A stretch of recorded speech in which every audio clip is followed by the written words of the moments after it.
Vamos a continuar, hermanos, vamos a la palabra. ¿Qué dispensación nos toca? La última dispensación, pero por el tiempo no voy a abarcar a esa dispensación. Voy a quedarme un poco en la dispensación de la gracia con el fin de aprender un poco más.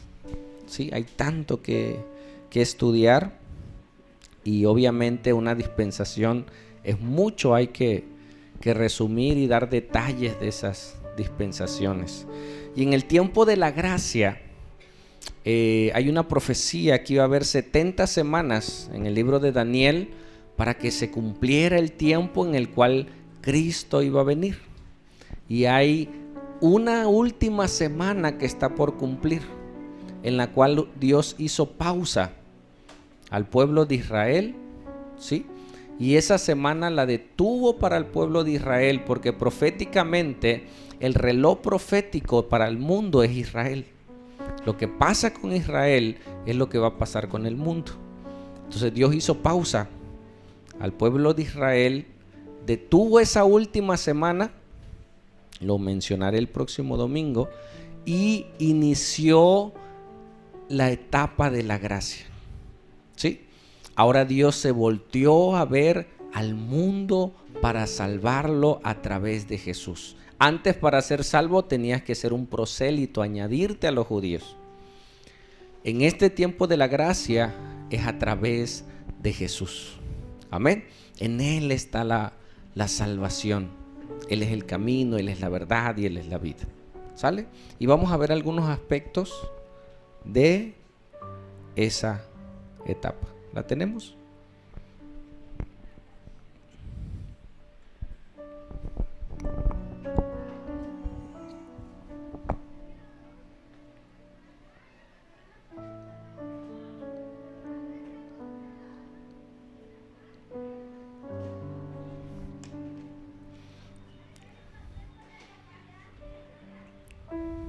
O proyectalo de la mía,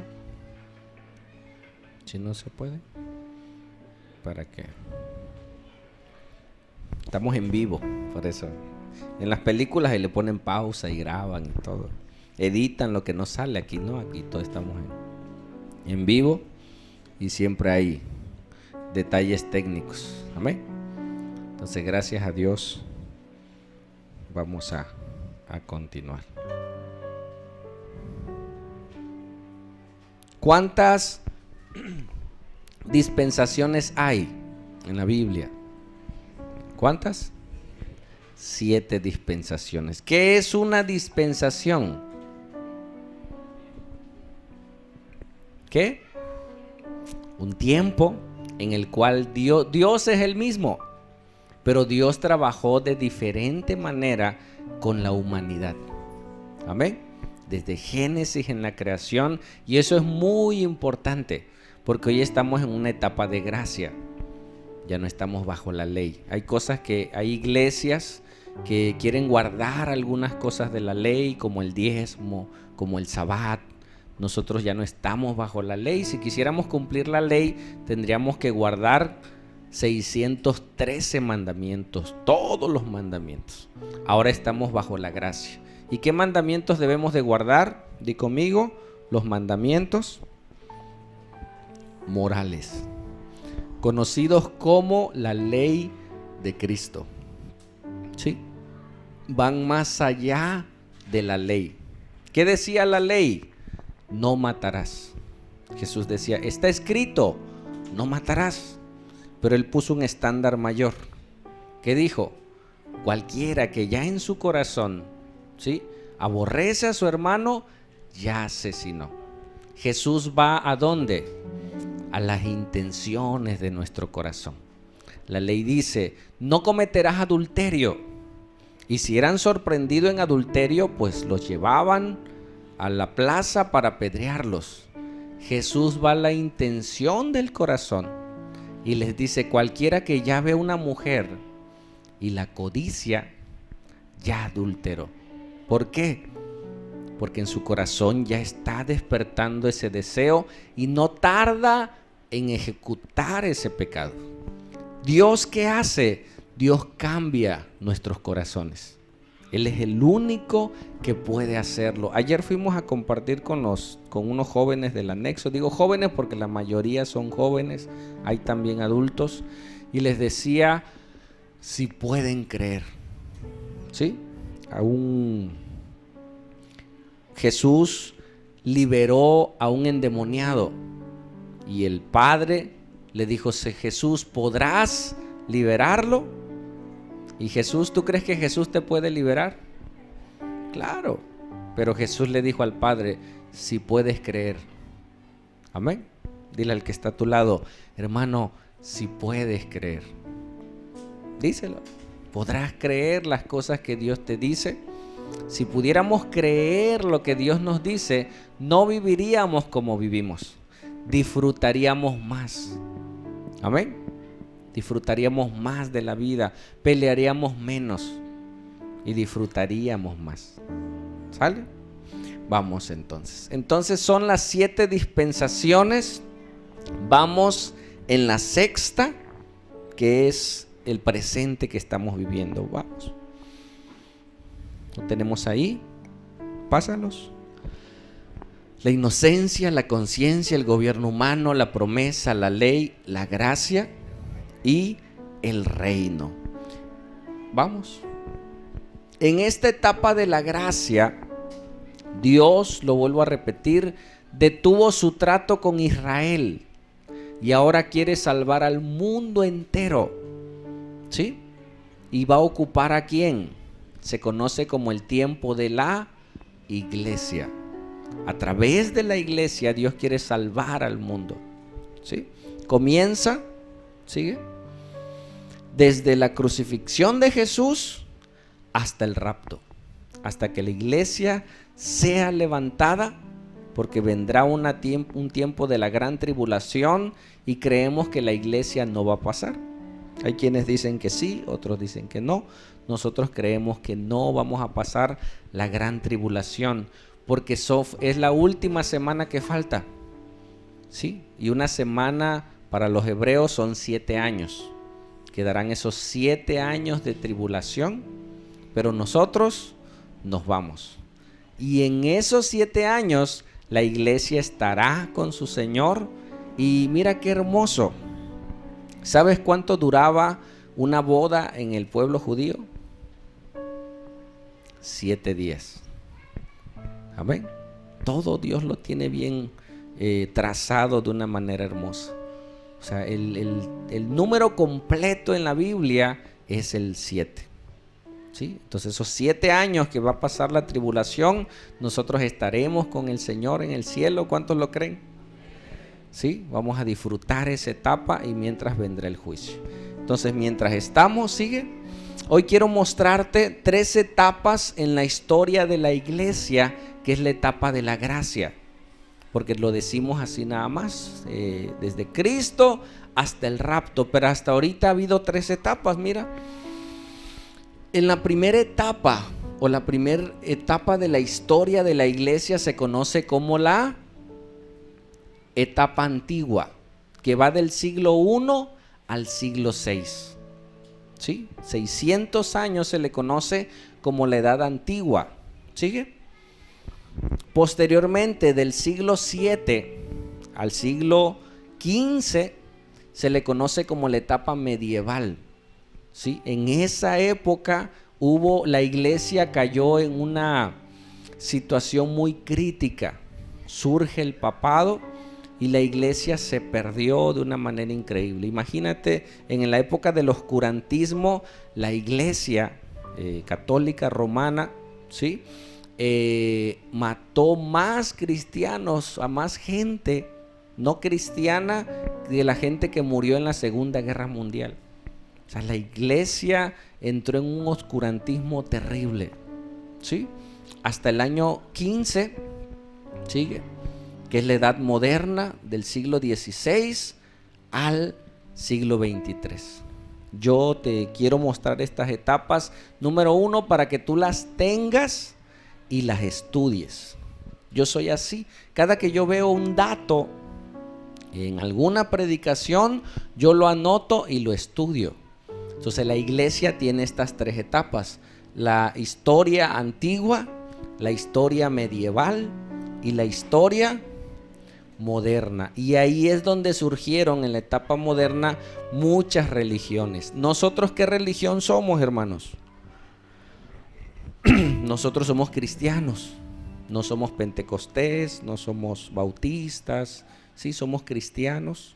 Tenemos algunos parecidos en algunas denominaciones, pero nosotros tenemos que saber a través de la historia cómo surgió desde Cristo hasta el día de hoy, ¿sí? Pero que sí debemos de saber que Cristo es el único camino para llegar al Padre, ¿sale? Y te voy a mostrar, sigue conmigo, 8 fechas importantes en la historia de la iglesia. Ahí anótalas. Voy a ser breve, ya ocuparon el tiempo los niños y quiero ser breve en esta enseñanza, pero quiero que te lleves de tarea estas 8 fechas importantes de la historia de la iglesia, que sería la etapa de la gracia que ya ha vivido. ¿Sale? Número 1. En el año 33, siempre les digo, traigan dónde anotar. En el año 33, ¿qué sucedió?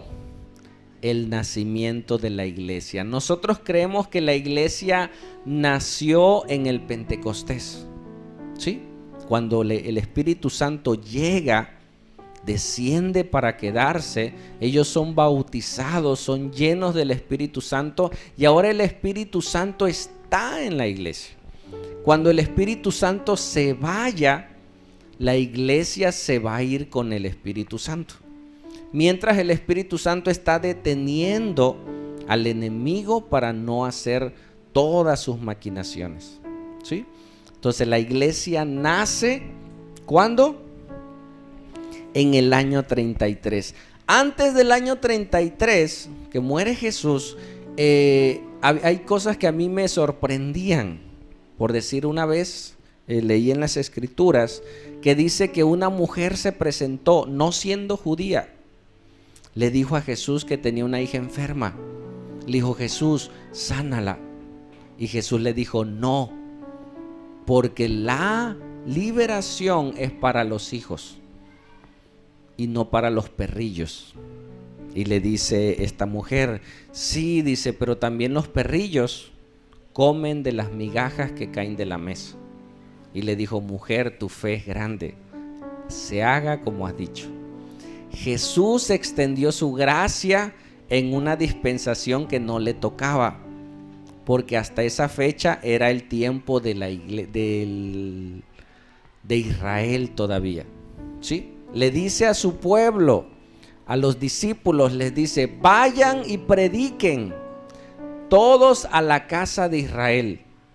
Todavía no a los gentiles. ¿Sí me explico? Hasta esa fecha la predicación solo era para el pueblo judío. Una vez que muere Jesús, en la gran comisión le dice: vayan y prediquen el evangelio. ¿A dónde? A toda criatura. Amén. Ya no solo a los judíos le puso pausa y ahora es para todos. Año 33. Siguiente. En el año 96, es un dato importante, es cuando se cierra el canon. O sea, cuando ya se escribieron todos los libros del Nuevo Testamento. En el año 96, ¿sí? Juan escribe la última carta en la isla de Patmos y ya tenemos todo el Nuevo Testamento, ¿sí? Es un dato importante. Siguiente. Grábatelo. ¿Año qué? ¿Qué dice ahí? 313 fue el edicto de Milán. Imagínate, después de Jesús comenzó una persecución en contra de los cristianos. El imperio perseguía a los cristianos. Hubo un emperador de nombre Constantino, el cual detuvo la persecución. No sé si ves en la imagen, allá arriba se ve como una cruz. Él iba a entrar en guerra contra otro imperio más fuerte que él, y él ora y dice que él ve esa cruz. Y él esa cruz la relacionó con los cristianos y mandó a poner en todos sus escudos el símbolo de la cruz, y él gana esa batalla y comenzó a ver con buenos ojos a los cristianos. Y él hace un edicto y dice: nadie me persigue a los cristianos. Amén. Después de esa gran persecución, pero en esa persecución el reino sí se expandió mucho más a pesar de ser perseguidos, ¿sí? Y en el año 313, en ese edicto, cese de las persecuciones contra el cristianismo. Es un dato importante. Ahí tú en tu apunte tú puedes checar y googlear ahí Constantino, año 313, y vas a saber mucho más. Hoy solamente te voy a dar las fechas. ¿Sale? Sigue. En el año 600, Gregorio I fue el primer obispo de Roma oficialmente en oficializar el papado. Ya había habido algunos papas, pero en el año 600 este Gregorio I se puso como el primer papa, con todas las de la ley, y de ahí surgieron muchos papas. ¿Sí? Es un dato interesante. También se le conoció como el doctor de la ley. Muchos edictos que él hizo hasta el día de hoy están. ¿Sí? Seguimos. En el año 1054, después del año 600 comenzó el papado, pero hubo una gran división. Imagínate el poder que tenía la iglesia sobre un hombre. Ya para el año 1054, ya había dos papas, ¿sí? Y se le conoce como el gran cisma, la división entre el oriente y el occidente. Pásalo. Ahí estaba el papa Urbano XI, ¿sí? Y el antipapa Clemente. Uno era de Roma y el otro era de Aviñón. Ellos, los dos, imagínate, ahora la iglesia tenía dos papas, tenía dos líderes. ¿Y sabes qué hicieron cada uno de ellos? Uno excomulgó a uno y el otro excomulgó a otro. Y los dos se dividieron y cada quien hizo su iglesia. Y está la iglesia ortodoxa y está la iglesia romana. ¿Sí? Si tú nacieras por esos lugares, tú creyeras, en México se cree que la única iglesia es la iglesia católica, ¿sí? Para ellos se cree que la iglesia ortodoxa es la única, porque a ellos les fue dado de esa manera, ¿sí? Si hubieras nacido por allá, tú creyeras lo que muchos creen aquí, que no fueron inculcados. Pero es importante nosotros conocer la historia de la iglesia. Solo te estoy dando datos para que tú los cheques. ¿Sale? ¿Sigue? Y en 1517, después de que el papado ejerció su liderazgo de una manera discriminada, hubo muchas herejías. Este monje llamado Martín Lutero, en el año 1517, el 31 de octubre de 1517, él pone una 95 tesis, ¿sí? En la iglesia de Gutenberg, y comienza lo que se le conoce como la Reforma. Ahí anótalo, chécalo. Y comienza la Reforma y se le llamó protestantes. ¿Por qué? Porque ellos protestaron en contra del imperio. Y de los protestantes han surgido muchas denominaciones. ¿Seguimos? El octavo, en 1793, Guillermo Carey, él era un zapatero, un joven zapatero. Él entendió el mensaje, ¿sí?, que tenía que predicar el evangelio, y él comienza y sale a la India a predicar. Y es un dato muy importante en la iglesia, el cual es el inicio del movimiento misionero mundial. Él comienza a establecer las misiones para alcanzar el evangelio, y a través de él comenzó un movimiento para alcanzar mucha gente para Cristo. ¿Sale? Y último dato, en 1906 nace lo que hoy conocemos como el pentecostalismo. ¿Sí? El pentecostalismo es algo nace en 1906, dice el nacimiento del pentecostalismo. Fue una revolución de alcance mundial dentro del protestantismo. ¿Sí? En Estados Unidos, William J. Seymour dice que ellos empezaron a buscar a Dios, empezaron a orar, empezaron a pedir, y en una calle conocida como Azusa, dice que ellos recibieron el Espíritu Santo, empezaron a hablar en lenguas, hubo manifestaciones y comienza este movimiento pentecostal. Hoy en día casi el 80% del cristianismo en su mayoría son pentecostales. ¿Cuál es uno de los problemas de esos tipos de movimientos que han dejado a veces a un lado la Biblia y se han dejado llevar más por las manifestaciones? Entonces tenemos que tener cuidado, ¿sí? Tenemos que orar, tenemos que pedir a Dios, pero con las Escrituras. Amén. ¿Sigue? Y ahí están los datos. Ahí tómale captura, chécalo.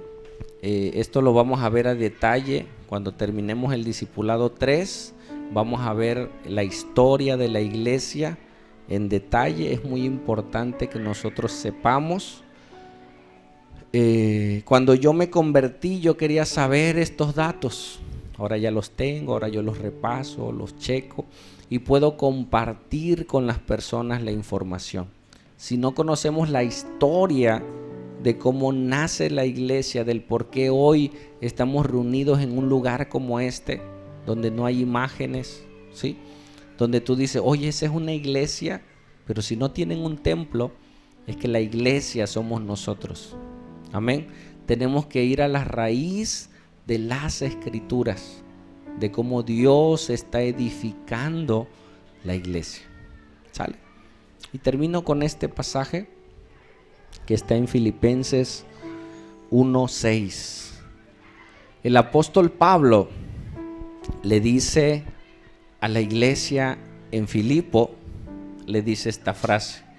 Dice, estando persuadido de esto, que el que comenzó en vosotros la buena obra, ¿qué? La perfeccionará hasta el día de Jesucristo, hasta que Cristo venga. Pablo estaba seguro de algo, que si Dios no comenzó una obra, dice, Él comenzó una buena obra en Él, ¿sí? Y en Él fue perfeccionada a pesar de Él. Y todo lo que Pablo vivió sirvió para que el reino se extendiera. ¿Qué va a hacer Dios con aquellos que crean en Él? Dios nos va a perfeccionar. Amén. Dios nos va a ayudar. Y yo creo esta palabra, que el Espíritu Santo sigue haciendo su obra de perfeccionamiento en cada uno de nosotros. Escucha algo interesante. Si tú no has cambiado, ejemplo, decía mi esposa con los niños, si alguien roba y sigue robando, es que no ha cambiado, ¿sí?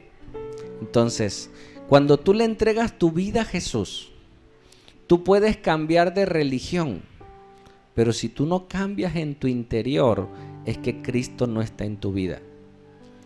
Hay algo que se llama santificación y hay algo que se llama santo. ¿Qué es ser santo? Apartado para Dios. Ayer en el discipulado le decía a unas jovencitas, le digo, imagínate una olla, ¿sí? Un sartén que tú encuentras en la basura, está sucia, tú tomas la olla, o sea, la apartas, la sacas de la basura, pero la quieres usar, ¿usarías esa olla sucia? No, la lavas, la limpias, ¿sí? La desinfectas, eso se llama santificación. Y una vez que está limpia, ¿qué? Ya la puedes usar. Entonces Dios nos hace santos. ¿Qué es esto? Nos aparta. Una vez apartado, comienza esa obra de santificación, de limpieza, y eso demora toda tu vida. Amén. Pero si alguien piensa que está ya apartado y no está siendo santificado, ¿qué quiere decir? Que no está apartado, que sigue en pecado, que lo único que hizo fue cambiar de religión, pero Dios no cambió su corazón. Si yo sigo en pecado, o sea, si yo sigo haciendo el mismo pecado de vez en cuando, mi corazón no ha sido transformado. Y eso es peligroso. Hay 3 tipos de personas en la vida. Número 1, los que no son hijos de Dios. Número 2, los que son hijos de Dios. Pero el número 3 es lo más peligroso. El número 3 es creer que soy hijo de Dios y no lo soy. ¿Escuchaste? Alguien que cree que ya va a la iglesia, que ahora participa, pero su corazón todavía es perverso. No ha habido esa obra de regeneración. Y Pablo le decía, estoy persuadido de esto, que si Dios comenzó en ti y en mí la buena obra, ¿qué? La perfeccionará hasta el día de Jesucristo. Esto no quiere decir que ya no vas a tener tentaciones, vas a luchar con tu carne, pero ahora ya hay una lucha. Amén. Vas a ser tentado, pero ya no tan fácil te vas a ir porque ahora tienes a Cristo en tu corazón. Amén. Y han pasado después de Cristo 2023 años que la gracia se sigue extendiendo. ¿Cuándo va a venir Jesús? Más bien, ¿cuándo vamos a ser arrebatados? No sabemos. No sabemos en qué momento nos iremos con el Señor, pero si de algo estoy seguro y si algo me da temor, es que algún ser querido se quede. Amén.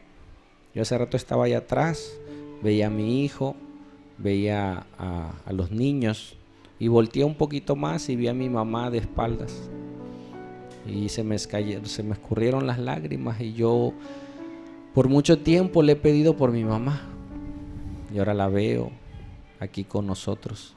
Y ahora veo que también está buscando. Nuestro anhelo, hermanos, es que otros conozcan de Dios y que tú y yo podemos ser ese instrumento de gracia para salvarlos. Amén. Hasta aquí nos vamos a quedar por hoy.